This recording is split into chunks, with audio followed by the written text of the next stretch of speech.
గురజాల మండలం చల్లగుడిపాడు గ్రామంలో వేచి ఉన్నటువంటి గ్రామ ఆరాధ్య దేవత పోలేరమ్మ తిరునాళ్ల మహోత్సవాన్ని ఆలయ అభివృద్ధి కమిటీ ఆధ్వర్యంలో అమ్మవారి తిరునాళ్ల మహోత్సవాన్ని కన్నుల పండుగగా నిర్వహించారు. వేద పండితుల ఆధ్వర్యంలో అమ్మవారికి కుంకుమార్చన పుష్పార్చనతో పూజా కార్యక్రమాలు జరిపి అమ్మవారిని ప్రత్యేకంగా అలంకరణ గావించి భక్తుల దర్శనార్థం ఉంచారు.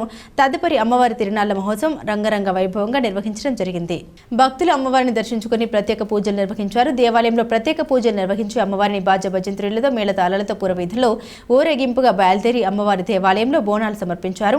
అమ్మవారి గ్రామోత్సవం నిర్వహించారు. ఆలయ అభివృద్ధి కమిటీ ఆధ్వర్యంలో గ్రామ పెద్దల సహాయ సహకారాలతో భక్తులు తీర్థ ప్రసాదాలు అందజేశారు. గ్రామ పెద్దలు పిఎన్ఆర్ ఆధ్వర్యంలో సాంస్కృతిక కార్యక్రమాన్ని ఏర్పాటు చేశారు.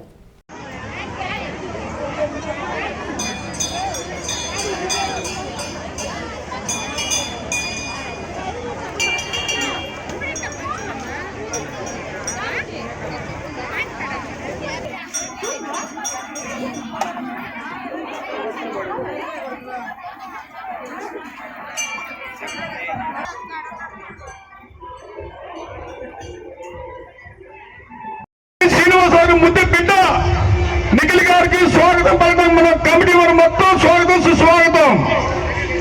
గౌరవనీయులు మధ్య లక్ష్మణరావు గారిని చెర్లగుడిపాడి గ్రామ దేవత శ్రీ పోలేరమ్మ తల్లి తిరునాళ్ల మహోత్సవ కార్యక్రమానికి ముఖ్య అతిథిగా విచ్చేసిన గౌరవ శాసనసభ్యులు పల్నాటి ముద్దు బిడ్డ పల్నాటి పులే శ్రీ ఎరపతనేని శ్రీనివాసరావు గారి ముద్దుల తనయుడు శ్రీ నిఖిల్ బాబు గారికి హృదయపూర్వక కృతజ్ఞత తెలియజేస్తా ఉన్నాం.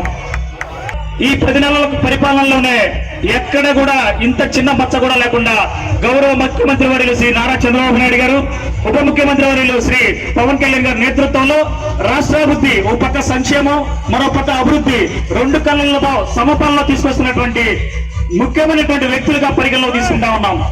ఎప్పుడూ లేని విధంగా రాష్ట్ర వ్యాప్తంగా 13,226 గ్రామ పంచాయతీలు ఒకే రోజు గ్రామ సభలు నిర్వహించి గిన్నీస్ బుక్ రికార్డుకి ఎక్కినటువంటి ఘనత మన రాష్ట్రానికి చెందుతుందని కూడా ఈ సందర్భంగా తెలియజేస్తా ఉన్నాను. భవిష్యత్తులో గురజాల నియోజకవర్గాన్ని కూడా గౌరవ శాసనసభ్యులు ఎరపతనేని శ్రీనివాసరావు మనందరం కూడా కలిసి ఎటువంటి భేదాభిప్రాయం లేకుండా నియోజకవర్గాన్ని మోడల్ నియోజకవర్గంగా తీర్చిదిద్దాలి.